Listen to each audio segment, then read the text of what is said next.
if you don't have Alpha 1 access, but you're watching content, you are fully warranted, justified, and encouraged to share your feedback on the areas of interest and things that you have opinions on.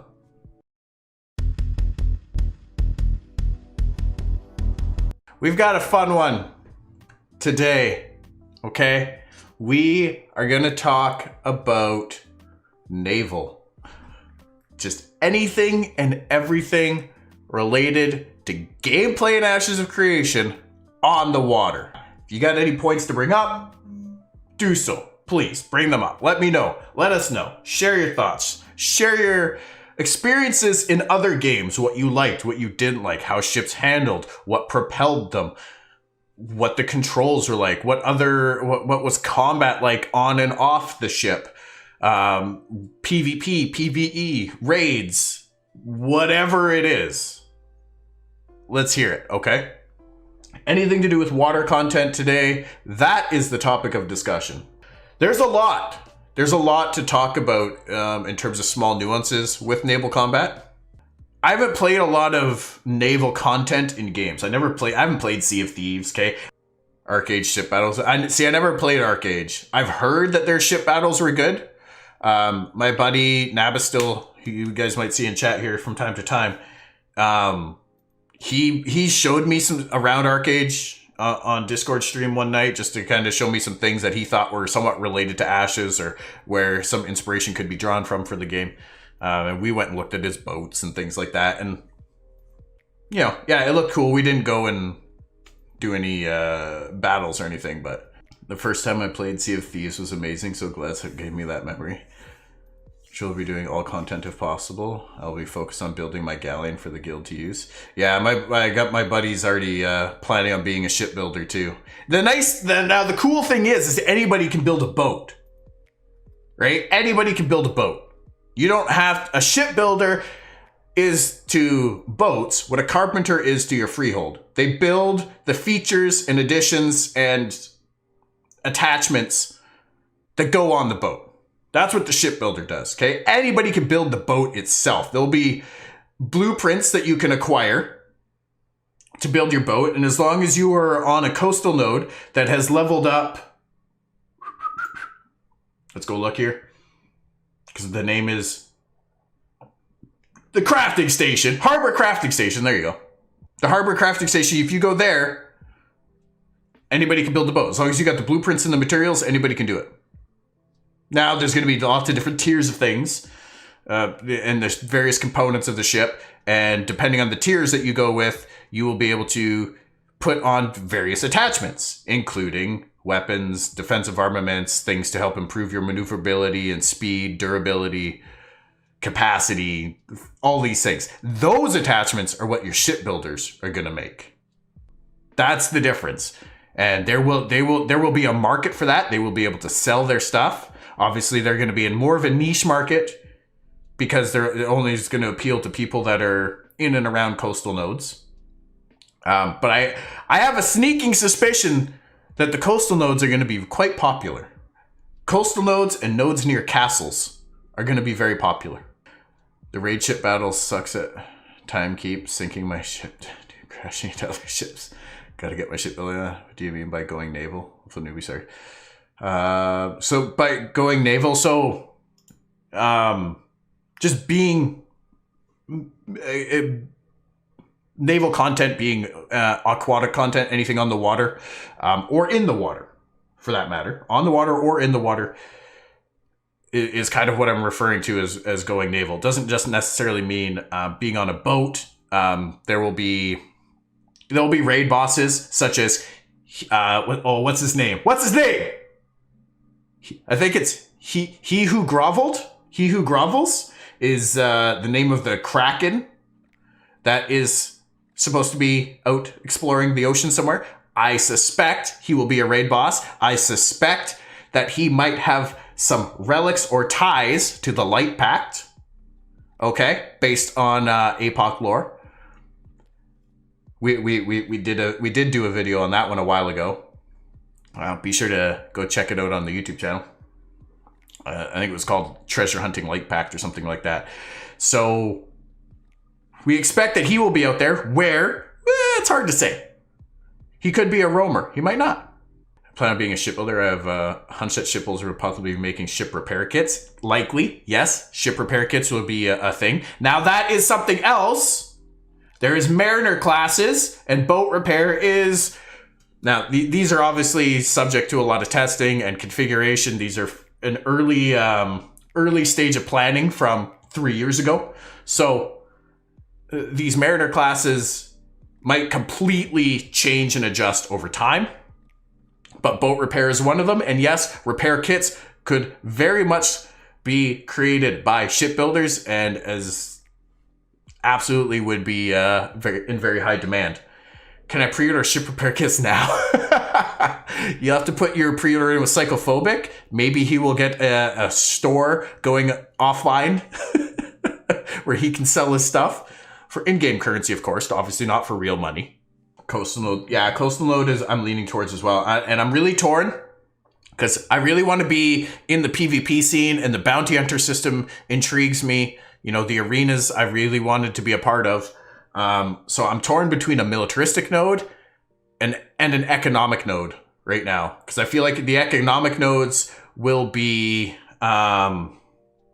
very, very profitable and very good for naval nodes or sorry, coastal nodes because of their ability to handle trade and whatnot.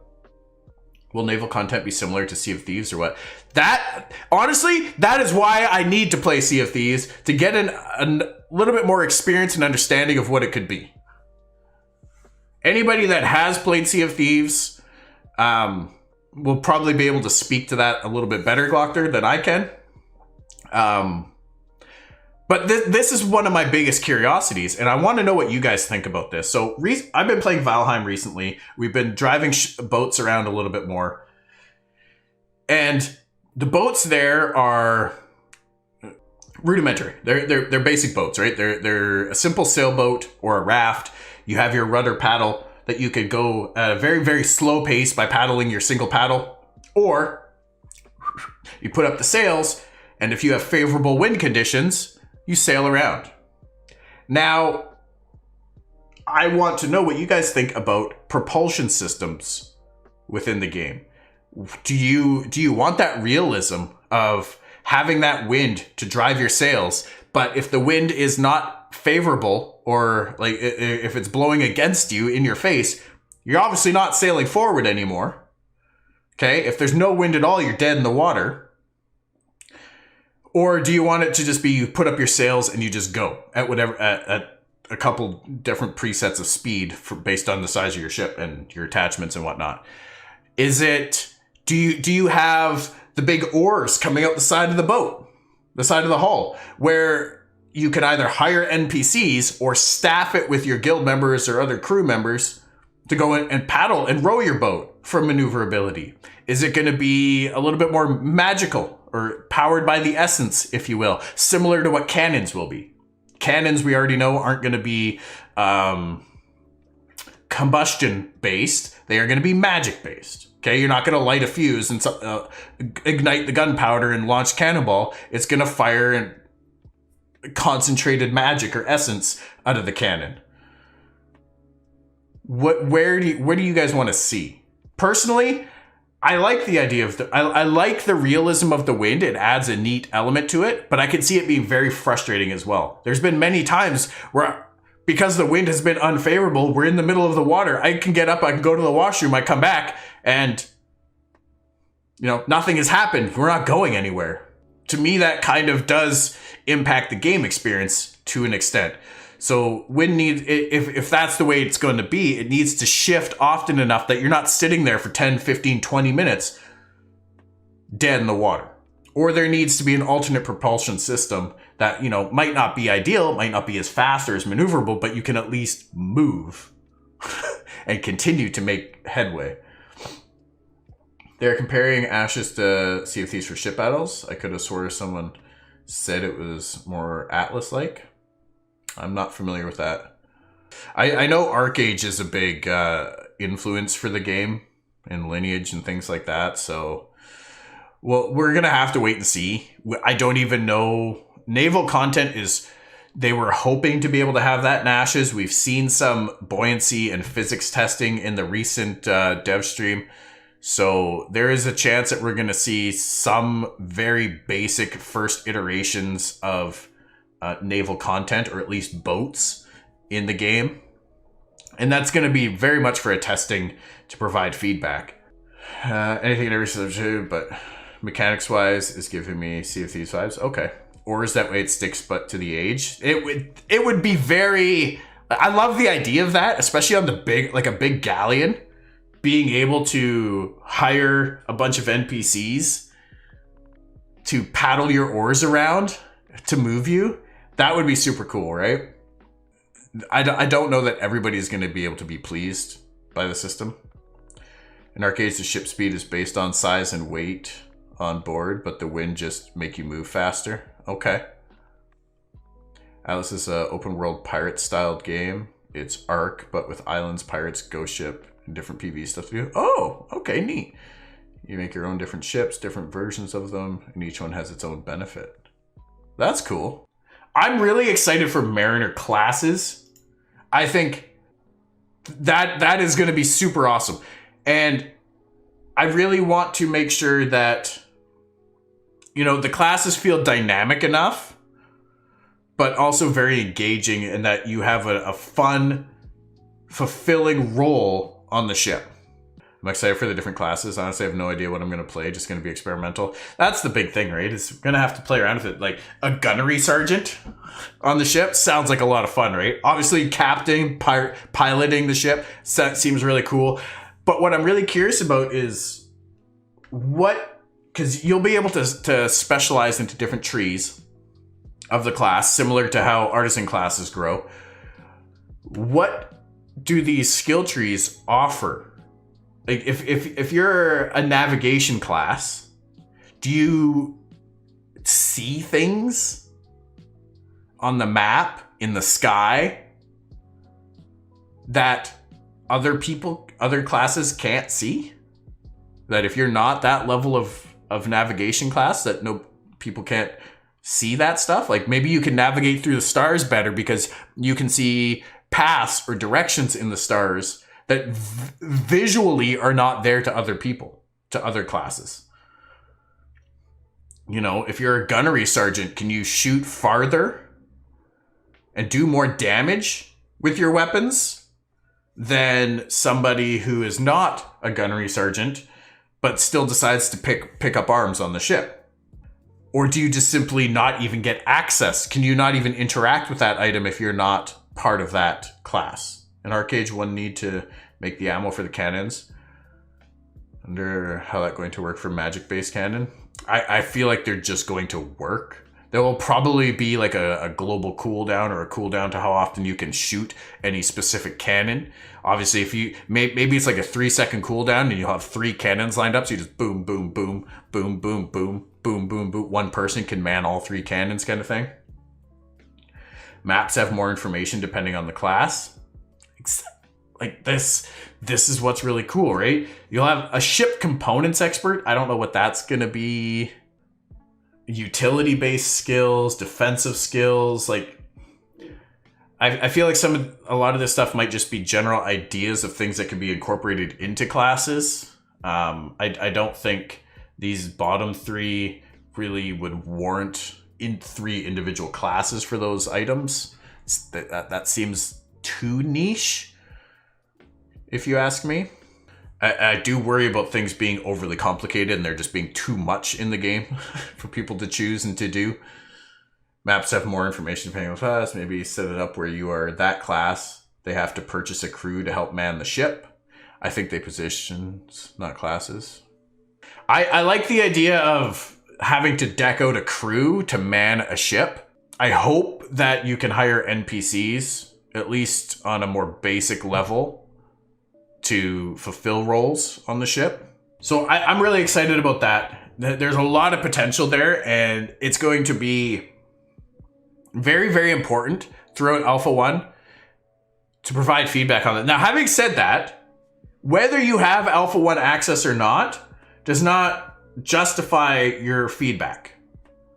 If you don't have Alpha 1 access, but you're watching content, you are fully warranted, justified, and encouraged to share your feedback on the areas of interest and things that you have opinions on. So I want to stress that. You might not spend, $700. Fuck, I spent $700 on this game now. If you don't want to spend $700 or $500 or whatever on early access to the game to test it, you can still share your feedback. You can still be a part of the community. You can still be a part of helping develop this game and make it to be everything that we hope it'll be. That point needs to be really stressed. Well, they've called it classes and that you will have skill trees within the classes, but to bring different aspects based on what you're sailing out for. Absolutely, right? There's going to be trade vessels. Your caravan will automatically turn into a seafaring caravan. It'll have a transition period where you will have to protect it, but it will transition into a boat essentially when you get to the edge of the water. But you will have different sizes, different classes of vessels as well, and they are currently set here, including galleons that'll be used for raid content and can have up to 40 people on them. 700, that's cute. Hey, that's a lot for me. All right. I love, like, that's going to be a really, really big boat. That's a lot to do on there. There's going to be a lot of things to have on there. And it makes you wonder how those raid encounters are going to be developed, right? When I think of, a giant kraken coming up from underneath, if it just keeps if it's bigger than your ship, right? Like if you've got tentacles that can come up and over the hull and grasp onto the boat, if it's that size, which is kind of what I'm envisioning, and it just simply swats at your ship and does a little bit of HP damage, I understand the necessity for that so that you have a chance to sit there and actually fight it. And then maybe you have a bunch of ship repair folks that are dedicated to repairing the boat during this fight to try and keep it afloat. That would be really cool. But at the same time, if it's that big and that strong, it should be able to just grab your ship, tear it up, and you don't stand a chance. And maybe that's what will happen on your medium and small size boats. If you get near the Kraken, or any other giant sea monster for that matter, it might just simply decimate your fucking boat right then and there. You might actually need a galleon to stand a chance. That being said, you'll have armaments on the boat, such as cannons. You'll also have ranged classes on the boat.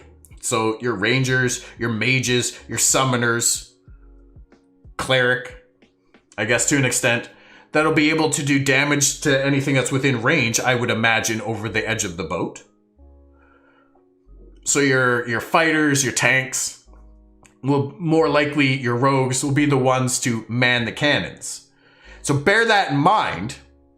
If you're going to be focused on naval raid content, if you're a ranged class, you might not be best suited to be a gunnery sergeant.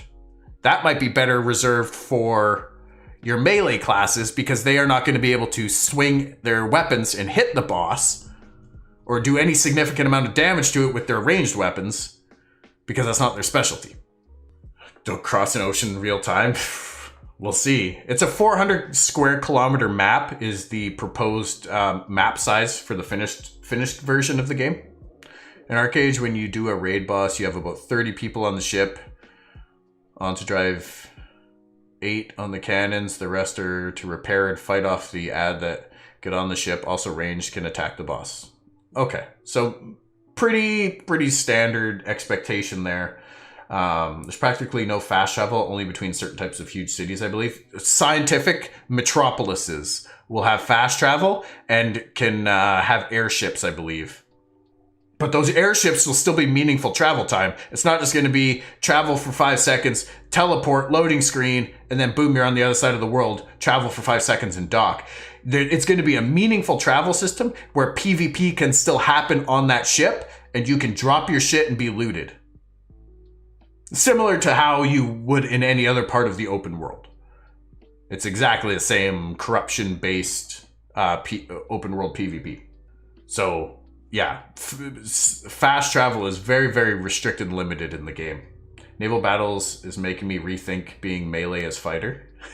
I mean, if you want to man a cannon or be a ship repairman, that might be absolutely fine. I think melee classes are going to take more of those types of roles. Or at least if you were going to optimize, obviously, right? If you're going to optimize your raid and try to min-max to any extent, that's easy wins right there. Is your melee classes are the ones running around the ship doing repairs and you manning the cannons on the ship to be able to shoot the boss and actually contribute and do damage to the raid, not just stand there like a fucking pylon in the way of in the middle of the deck doing nothing or shooting for 3 damage with your bow, you know? Whereas your actual ranged dedicated classes are doing, you know, normal damage. Or yeah, if there's adds that come on the ship, then your melee can obviously help with that. Your tank is going to be responsible for maintaining those and keeping them off of everyone else while everything else is going on the ship. So depending on what there is for adds and whatnot, obviously different in hopefully there's a variety of different raid bosses within the ocean and they have a variety of different mechanics. It's not all of them are going to have a bunch of adds that they summon up and do things. You know, I want to see a bit of variety there. But if he who groveled is a world boss, a world raid boss in the ocean, based on what he did in the lore, he should be able to decimate even a galleon. So I'm excited to see the possibilities of what happens with all of that. What if rogues stealth onto enemy's boat from the water? That would be hilarious. Just go up and just boom, snipe their pilot. I'm curious to see what kind of stamina system there might be with swimming, if any. Right? Obviously in Valheim, you cannot swim very far because you run out of stamina quick. It's like they looked at me in real life and like, hey, let's mimic this guy's swimming of stamina. If you swim more than 20 meters out, you're gonna start dying. Or will it simply be you can swim as long as you want, but if you go underwater, then you have a breath meter? I'll be curious to see where they go with that and what type of combat options you will have available as when you're swimming. You know, maybe boats won't have a ladder, or they'll have a ladder that has to be deployed from the deck. So if it's not deployed, i.e. nobody's fallen off the ship, then you can't get onto it, perhaps. So there's a lot of those little nuances there that we'll have to see. I would like to see a deployable ladder that you can then climb up onto the boat, but maybe not one that's persistently there. Maybe it is on the basic hull, but if you purchase one of the more higher tier hulls when you're building your boat, then it doesn't have that ladder there. It was so bad. I was a ranger on a ship and I only attacked the boss once. So many add and repairs. There needs to be a fine balance there. And again, this is what testing is going to be for, right? I don't expect that we're going to see and be testing oceanic raid bosses in Alpha 1. At least not this iteration of Alpha 1. It might come in the future. One can hope. We can cross our fingers and see. But between sieges and everything else, there's going to be lots to do already. Ships. You can pretty much summon a ship only from shore, from ports or harbors. So if your ship does get destroyed in the ocean, well, if you're still alive, guess what? You've probably got a long swim ahead of you. Sucks to suck, I guess, right? That is going to be one of the fundamental statements of the game. It sucks to suck. If you can't make peace with that, then maybe this isn't the game for you, you know? I love that you'll be able to name your ships. That's super cool. Shipbuilding. Anybody can build a ship. This type of ship that is available to build is going to be dependent on the blueprints that you or your guild have acquired and the advancement of the coastal node that you are in. You can go to a different coastal node that's advanced further if you want to build a higher level ship. Trade routes are going to be a thing through the caravan system. Like I said, caravans will turn into boats when they get near water. I wonder if we can give the ship sailor image or something. That would be super cool. I think that is something that was talked about, because they've talked about having custom images for guilds and other things like that in the game, and obviously concerns around things that are inappropriate, that shouldn't be there. So we'll have to wait and see what type of restrictions and systems are implemented for something like that. You know, if it's something that has to go through a manual approval process, I don't foresee it being implemented into the game, for the sheer fact that you're going to have, you know, hundreds of thousands of players, hopefully millions of players playing this game.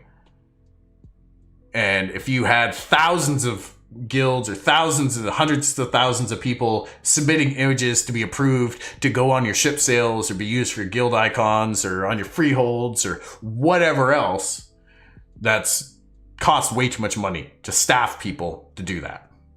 I don't foresee that being a thing, but there might be some things in there that have, you know, some type of smart detection to determine what is safe, what's not allowed.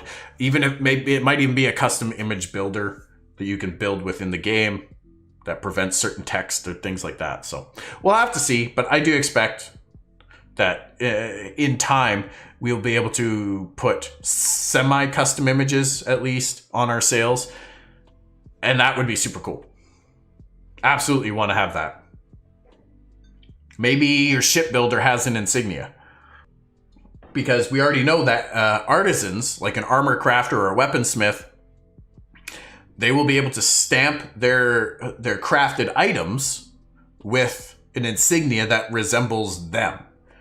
Now, whether that's just their name, their character name, or some other type of custom image or text, we'll have to wait and see. But guild flag or something, yeah, exactly, right? Like something to put on there that's custom that says who you are. In Arcade, there was a list of approved pick. If you want a custom, you had to get approval first to do that. Like, I can see there being an approval process, but I fear that it would likely not happen just due to the sheer number of things coming in. Either it would have a long lead time, because it just goes into an inbox and devs will action it, or community managers will action it as things come in, and it could be a couple weeks lag time. Someone's dog on it. That would be cool. I want to see a troll face stamp on a ship. It'll be neat to see what they put on it though. Obviously, there's going to be PvP. Not just PvE content, but there will be PvP between ships. You can hijack some ships, not caravans, but cargo on a trade ship will be similar to caravans in that the ship must be destroyed in order to capture the loot from its wreckage. Cool. Operators of ship weapon platform can initiate naval PvP against other ships in the following 3 cases. Okay, so there's a little bit of criteria before initiating naval PvP. The result of events such as guild wars or node wars between the parties. When the ships move into an area that automatically flags them for combat. Oh, this is from a very, very recent live stream. As the result of open world PvP utilizing the flagging and corruption system. So pretty much, now So here's a good question. If you're on a 40-man ship, or fuck that, even an 8-man ship, and there's 8 people on there, including yourself, so 7 others, and you attack somebody who's another ship who's not engaged in PvP, they're essentially all everybody on both ships are non-combatants. If you attack them, does that flag everybody on your boat as a combatant? And if you sink their ship, are you then all corrupted? Or do you have to kill their players to become corrupted? Do only the people that are initiated and engaged in that combat? So if you have a gunnery sergeant who just decides to go trigger happy and start shooting the other ship, but nobody else on the ship is doing anything to contribute to that combat, do they all get corrupted as well? I would expect exactly, Twidget, if you are all in the same party, if you are on that boat, you become corrupt. You are subject to the same flagging as the person doing pulling the trigger, essentially. No, I don't think we know that as a detail yet, and that will be obviously subject to testing, of course, as is everything right now. But I would expect that everybody on the boat is subject to that. We'll have to wait and see, because I mean, if you're piloting the boat and your gunnery sergeant decides to start shooting somebody, you have the ability to turn the boat away and take away the line of sight so they can no longer shoot. Therefore, you might get flagged as a combatant, but you will not go corrupt yet because they weren't able to finish them off. Now, if you destroy their boat, but you don't kill anybody, should that flag people as corrupted? Because that could be an incredibly huge griefing mechanic, right? If you are specifically aiming below deck at the hull and you just destroy the boat but don't kill anyone, and then everyone else is just now all of a sudden sitting there floating in the water, that could be an incredibly exploitable griefing mechanic. If you're on the boat that just got sunk, you just had a really shitty fucking game experience, you know? If the people that did that walk away unpenalized, that's a really shitty game experience. I mean, even if they get flagged as corrupted, what do you do? If you're in the middle of the ocean, what do you do? Yeah, what if you are a passenger just getting a ride? You're not part of the party. You're just like, hey guys, I want to go over there. I want to sail over there. I'll hire you for 50 gold to take me over there. And then they decide to sink a boat along the way. What happens then? Exactly. Great question. Great question. I say you should not be punished for other people being stupid. But if you in the party and don't do anything, you should be fine. Choose your friend. Yeah, choose your friends wisely, right? Like this, I guess in that sense, it becomes it's similar to the story of the scorpion and the frog, right? It's just in their nature. If you hire a PvP or a ganking type group of players or guild to transport you, what do you think's gonna happen, you know? If you're on a boat getting a ride and not in their party, I don't think it should affect you, but you should have the option to join in or not. I think that's a good way. Like, now, the option to join in comes in the form of, do you contribute? Right? It's not like, you're not gonna be a prompt that comes up that says, would you like to engage in combat? No, if you just simply engage in it, if you heal somebody, that's engaging in it, or if you decide to attack and do damage. Now, I believe that is how the flagging system is supposed to work in the open world as well. If somebody is attacking someone else and you come by and you heal that person, you are now going to get flagged as well. Because now you've chosen to take part in the combat. Whereas if you decide to take a passive approach and not contribute, you don't attack, you don't help, you don't heal, you don't buff, nothing like that, then you don't get flagged. So I would expect the same mechanics to transfer over on the boats, but I do really wonder about destroying the boat versus killing someone. If there's a difference there, or if it's treated the same way. Yo, grumpy guy, how you doing? Good to see you, friend. Good to see you. Hope you're well. What's going on? What else do we got here? We talked a bit about naval combat. We got coastal and island nodes. Super excited for that. An island node might be really fun to go and jump to early on in the game, because you're going to be pretty isolated. Granted, you will have to swim there, but you would be very isolated. Granted, that might also really restrict you from available resources, so it might not be the most efficient thing to do early on. Depending on the size of the island and the biome that you're in, I suppose. I'm doing really good. We got our Alpha 1 access, man! Finally! We got our Alpha 1 access today! Fishing boats. There might be fishing boats. Now, I don't know if these will be the big commercial boats like what we're used to nowadays, where they just drag net half the fucking ocean all in one go. More likely a trawler or something like that. There will not be tidal patterns in the ocean, but the ocean will not be static content all the time. Unique content will be represented at certain times with regards to certain climates. So storms, things like that, more likely to be a thing. Underwater points of interest that have NPC structures may appear to be like cities, but they will not be nodes.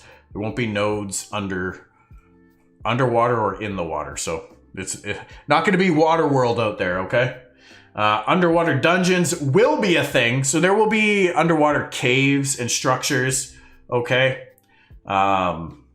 Super excited for that. Super excited for that. This is from the most recent dev stream. Super interested in how they plan on doing that. Subs, dive suits, magic. Yeah. I don't know that we're gonna have submersibles. That doesn't really seem to fit in with the lore of it, but yeah, it could be mounts. Mounts will help you swim under the water faster than you would normally, so they can get you into the dungeon in a single breath. There might also be like air bubble,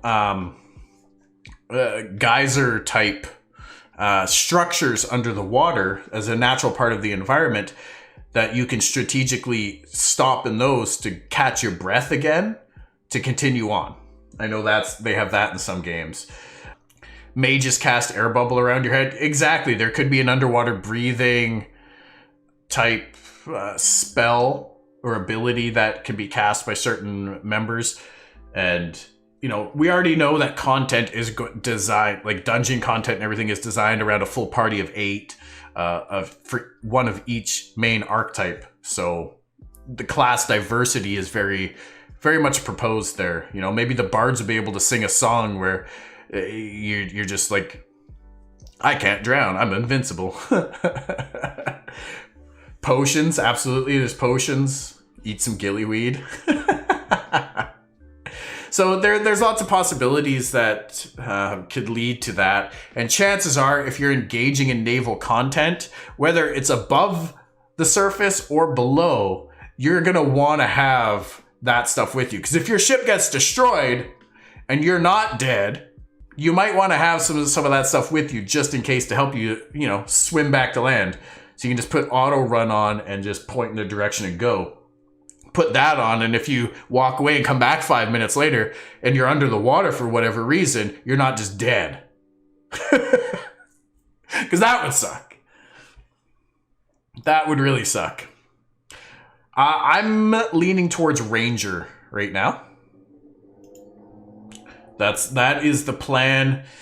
If I really don't like the playstyle of it over Alpha 1, then I might change and try something else. But the plan right now is Ranger. And, you know, maybe we'll get a chance to play a few other archetypes as well. Test out a few different things. You know, we've got content plans and things in that nature coming around classes and the development of that. But we're really going to have to wait and see what we enjoy, what's playable. What's fun. So here's an underwater dungeon clip, by the way. Now you notice there doesn't appear to be any breath meter anywhere, but this is also just kind of a preview camera. But you can see the cave is pretty close to the surface.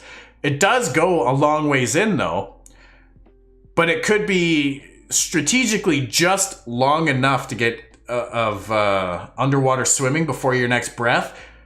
so you can get there just before you run out of breath, right? That was shown in a live stream a couple months ago, I do believe. But this is a beautiful, beautiful screenshot. Now, there will also be NPC establishments. They could be a pirate encampment. They could just be like a fishing village of various races or whatever, of just in the NPC world that will have their own coastal towns, cities, establishments that, you know, you might be able to go in and interact with on a friendly level. They might also be more of a hostile interaction. We could see both. So that's really exciting. Lots and lots of good content to come on there though. This looks like one of the smaller vessels, one of the 1 to 3 man type vessels. Very excited for all that. I think my biggest question right now, though, is how ships are going to be driven, what the propulsion system is going to look like. Is there going to be directional wind that changes semi-consistently throughout the world? And, you know, when there's no wind or when it's not blowing in the favorable direction, do you have a sense, do you have the ability to move somehow? Yeah. Depending on what you're doing, it could absolutely be tough to stay on the ship. You know, when it's a heavier storm out, will the weather and the waves be able to capsize your ship? If you have your sails up and all of a sudden you get a really strong gust of crosswind, is that going to be able to capsize your ship? Just tie a rope to your foot and to the boat so that even if you fall off, you can pull yourself back up, right? That's the plan there. The naval content in this game looks to be really promising. I think it's going to be very important when we have access to test the content that we do so thoroughly, that we pull experience from other games of what works well and what doesn't, and we think outside the box a little bit about what we would like to see, what can be unique to Ashes in terms of naval design. Now, I don't just mean dealing with ships, but just naval content in general to make it exciting, engaging, fun, and unique. What kind of raid boss mechanics would be super cool to see, that some things that could be game changing, such as, you know, like what we saw in the most recent live stream with the dragon, whenever it landed and it sent out a shockwave that people had to jump over. That's awesome. You know, maybe whenever you're fighting a raid boss like a kraken and a giant tentacle smacks into the water, it creates a wave. It pushes your boat around and you have to now reposition your ship to get your cannons back on target. Things, maybe you can lure the boss into a certain area, such as, you know, environments like this, where now the boss is fighting out here somewhere, okay, in the water, and you could have people on land launching shit at it. Maybe, I don't know if you can put siege weapons on there, but still, land-based anti-ship batteries would be rad, like the base in Victoria. Maybe that's a thing, you know? Maybe there will be...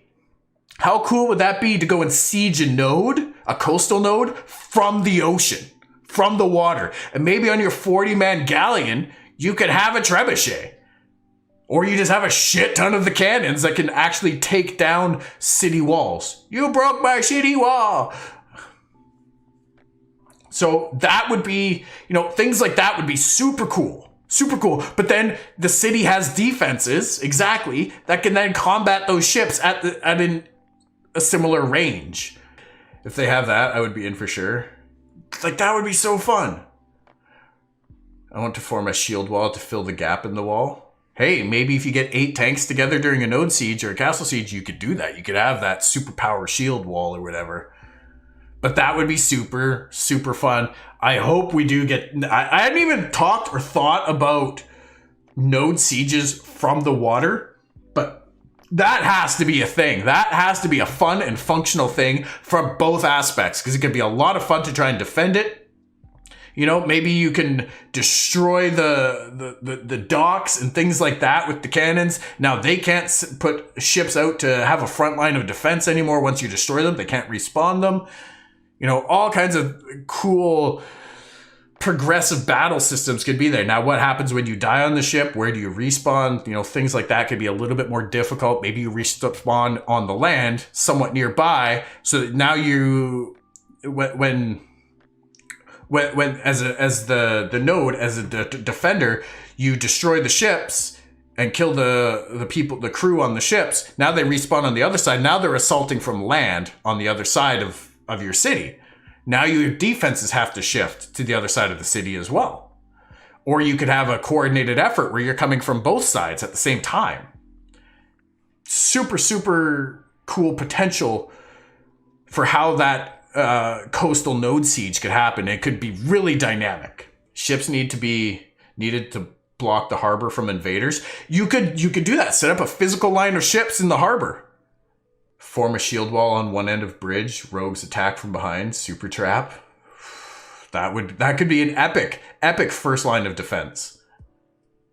Especially if there is, you know, there's going to be a lot of different environmental structure for different nodes in the game. That there could be a lot of natural fortification where, yeah, simply defending from a bridge. There's that one Dwarven Metropolis image. I'll see if I can find it. I believe it's a Denier one. This is one view of it. This is the front view of it. There's also a big mountain on the backside. I love that type of fighting. Same, right? Like that level of strategy and those tactics are what I'm super excited about. It's not just going to be a sheer numbers game. Who can throw more numbers at one than the other?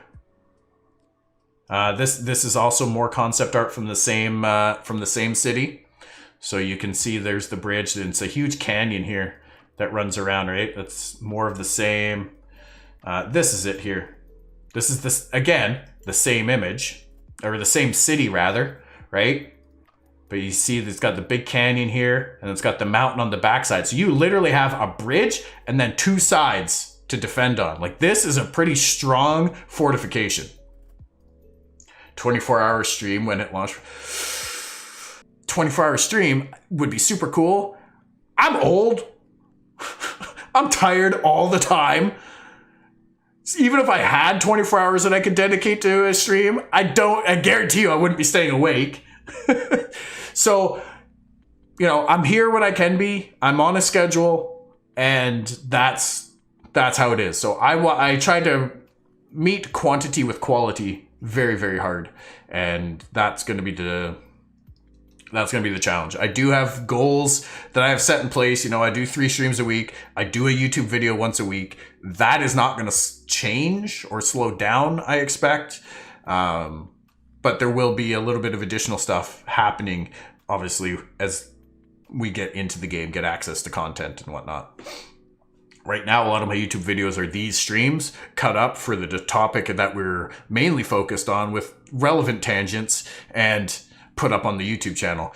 Once the game goes live and we can do more curated stuff as well, then we might see a bit of a mix of both, of just stream cut ups as well as actual curated focused content.